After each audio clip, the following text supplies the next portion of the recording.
an Indigenous person in custody is less likely to die than a non-Indigenous person in custody.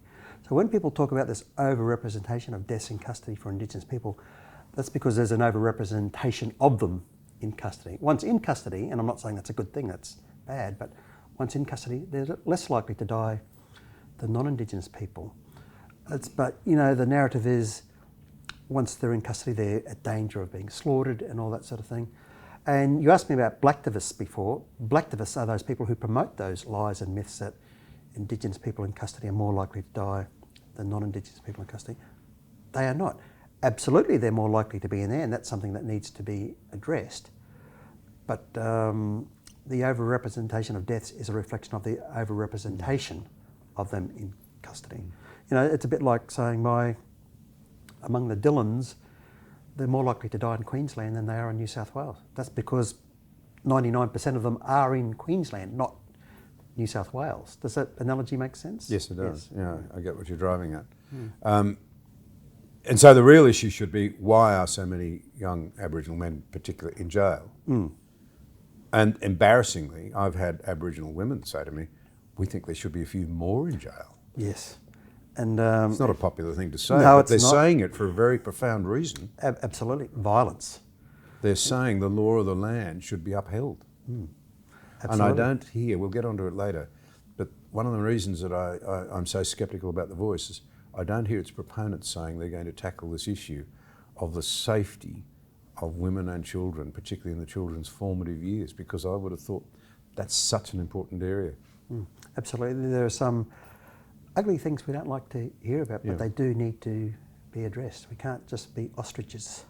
Children with STDs, as a medico said to me the other day, a medico who has spent a lot of time working in Indigenous communities, she said STDs in children, she said it doesn't, her words, jump off the shelf, you know.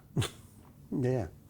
And she was raising a very important point. Yeah, it's a tough issue that needs to be addressed.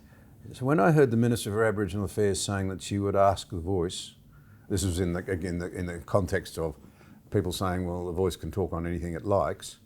She said, no, I'll ask them to focus on education, health, jobs, and housing in remote areas. All good things. And everybody said, well, that's good.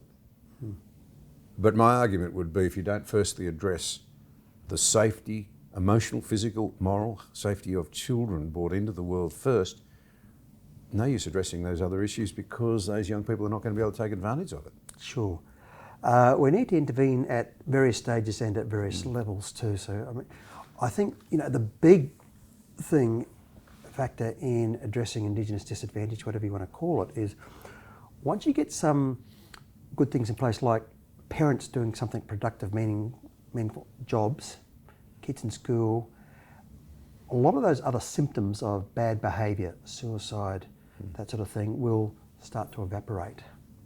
Does that make sense? Yes, it does. So, you know, you see those things there are, well, look, it's been said before, you get 100,000 non-Indigenous people in a place where there's no work and people sit around and get paid to sit around, you're going to have bad problems. You know, it'll eventually... Sit down money. Yeah. It will eventually decay into just... That's not my term, that was Noel Pearson's term. Yeah. It's destroying it. Yeah. It'll, you know, those white people, their behaviour will decay into bad behaviour. So what we have is not really an Aboriginal problem, but a people problem. We need the people to be, yes, living in safe home structures. We need them to engage in society productively, doing things that help others in society, have the kids in school. And then all those other bad things you'll find start to drop off. And yes, we do need to intervene with the law of the land. So it needs to be approached at a few levels.